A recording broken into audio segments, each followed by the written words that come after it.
Bonsoir, nous sommes le dimanche 5 octobre 2014 et je voudrais vous parler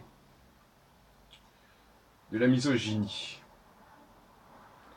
enfin, de ce qu'on appelle la misogynie et de ce que ça peut impliquer et signifier. Et vous savez que je suis très sceptique sur cette expression. Qu'est-ce qu'être misogyne? Qu'est-ce que ça veut dire qu'on est misogyne? Qu'est-ce qui fait qu'on est traité de misogyne? Alors, je dirais en vrac que cela veut dire dans la bouche de certaines personnes, de femmes, et parfois d'hommes aussi, que l'on considère que les femmes sont inférieures aux hommes, expression comme ça, inférieures aux hommes, que de toute façon elles ne sont pas les égales des hommes,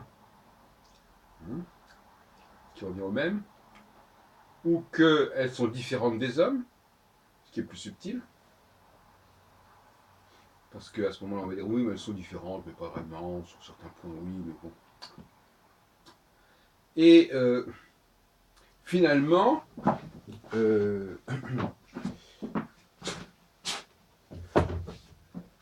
qu'est-ce que ça signifie? Est-ce que c'est une idéologie? Est-ce que c'est contre une idéologie féministe qu'on peut être qualifié de misogyne? En tout cas, c'est une expression extrêmement douteuse, extrêmement fâcheuse.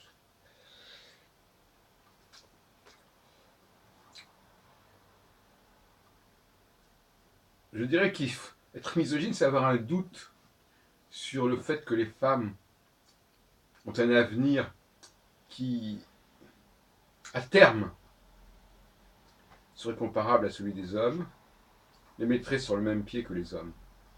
Je pense que d'une certaine manière, c'est plutôt la question d'une forme de prophétie, en fin de compte. Oui. Est-ce que vous croyez à l'avenir des femmes? Voilà, c'est ça. Est-ce que vous croyez qu'un jour, les femmes feront la même chose que les hommes, seront traitées comme les hommes, auront les mêmes réussites que les hommes, marqueront autant l'humanité que les hommes ne l'ont fait dans le passé? C'est ça. On est dans le D'ailleurs, je l'avais dit dans une récente vidéo, quand j'avais énuméré toutes les prophéties qui traînaient au XXe siècle, et qui souvent ont été d'ailleurs, le plus souvent d'ailleurs, infirmées. Donc, c'est une croyance. Et je dirais presque que c'est comme si quelqu'un disait que vous êtes athée à un autre moment. Athée, c'est celui qui ne croit pas en Dieu.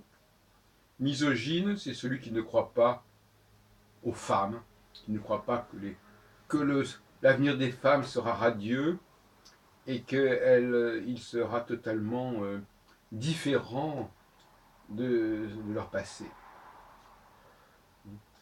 Il y aura une rupture radicale.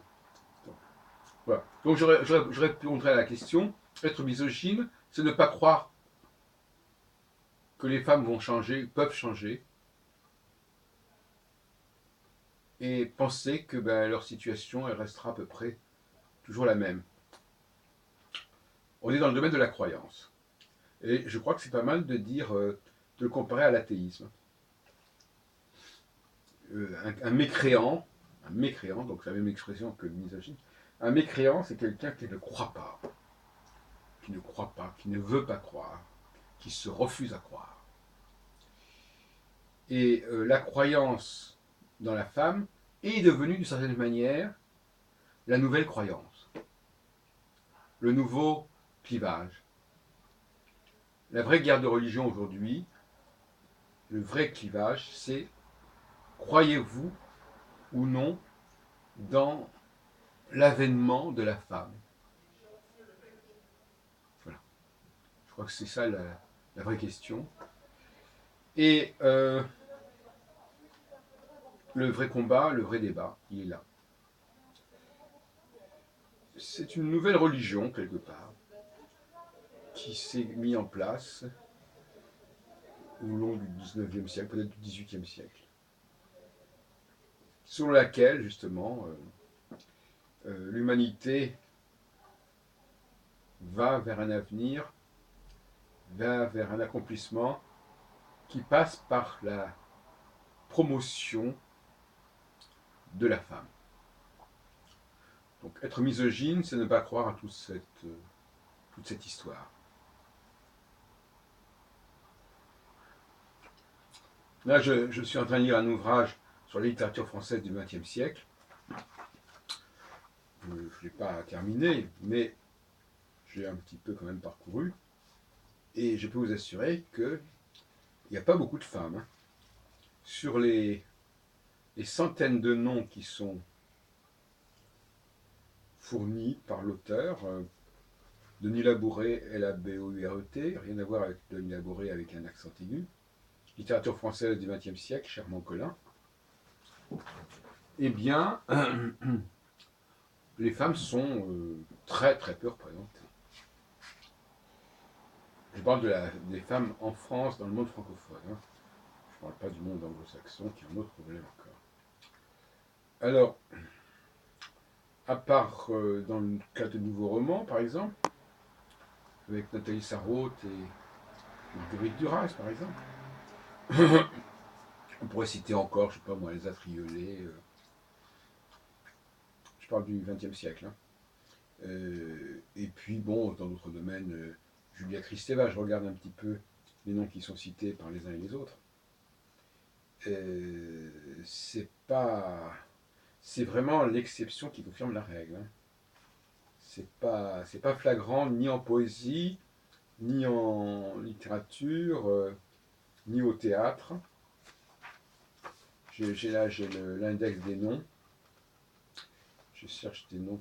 Alors évidemment, il faut prendre quand même les noms les plus connus. C'est pas. Ça saute pas aux yeux. Hein. Ça saute pas aux yeux. Naturellement, j'en ai oublié certainement quelques-unes. Si on fait de la philosophie, on pourrait parler de Simone Veil. Mais bon, je ne sais pas si c'est le but de cet ouvrage. Mais parmi les grands poètes, je ne vois pas tellement. Les grands romanciers non plus. À part ceux que je viens de citer. Dans un domaine extrêmement particulier qui est le nouveau roman, qui est très spécial, hein, le nouveau roman, c'est très spécial. D'ailleurs, je reviendrai dessus prochainement. Je ne vois pas beaucoup de femmes dans toute cette série. Je vois même le nom de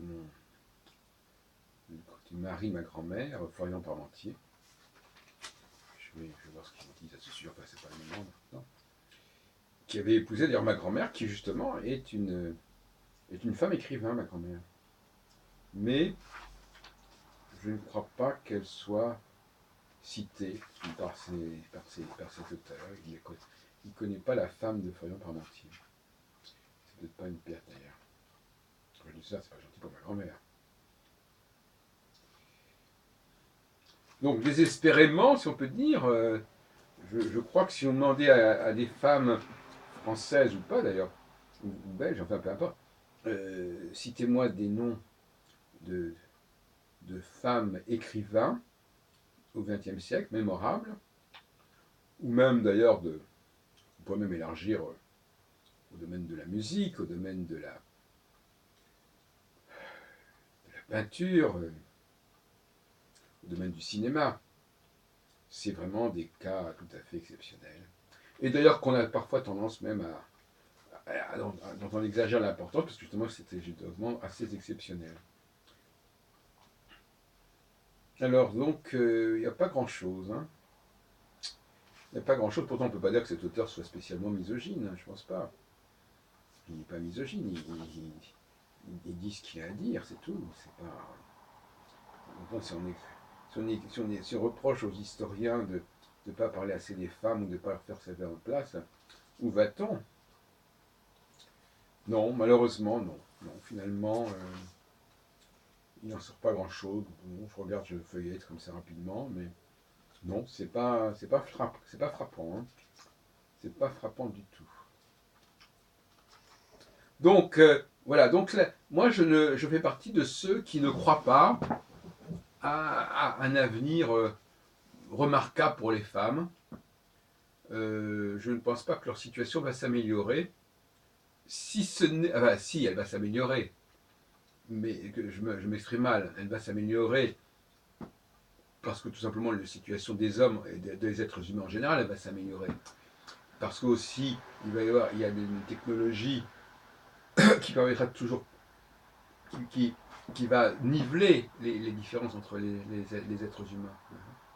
Puisqu'il suffit, enfin, je dis, bon, je ne pense pas que ça doit aller forcément dans ce sens-là, mais enfin, si on allait dans la direction de la technologie, il est évident qu'on arriverait à un stade où la seule différence entre les gens, ce serait les appareils dont ils sont pourvus. Donc à ce moment-là, évidemment, le fait d'être... On arriverait à une instrumentalisation. Voilà, la technologie instrumentalise l'être humain. Voilà. C'est-à-dire que l'être humain se réduit à quelqu'un qui est capable de lire, de voir, etc. C'est tout ce qu'on lui demande. Donc c'est un nivellement extraordinaire. Et à ce stade, alors évidemment, quand il y a un nivellement par le bas, les hommes et les femmes se retrouvent à égalité. Si c'est ça l'avenir des femmes, effectivement, par le biais de la technologie, c'est vrai qu'il y a des chances qu'on ne s'intéresse plus à l'essence de l'être humain, mais simplement à son apparence, à un niveau extrêmement primaire. Hein, il a deux bras, il a une langue, il peut parler, il peut lire, donc voilà, on va pouvoir l'utiliser dans le système technologique. Non, on n'en sort pas, hein, on n'en sort pas. Euh, je ne crois pas qu'il y ait de l'avenir pour le refus pour cette croyance, n'est-ce pas, en une femme, cette croyance prophétique en une femme qui va demain égaler les hommes, si ce n'est par le biais, comme je l'ai dit, de la technologie. Et là, ça crée une relation très ambivalente entre les femmes et la technologie, qui pourrait être une relation qui serait une sorte d'alliance de la machine et de la femme contre les hommes.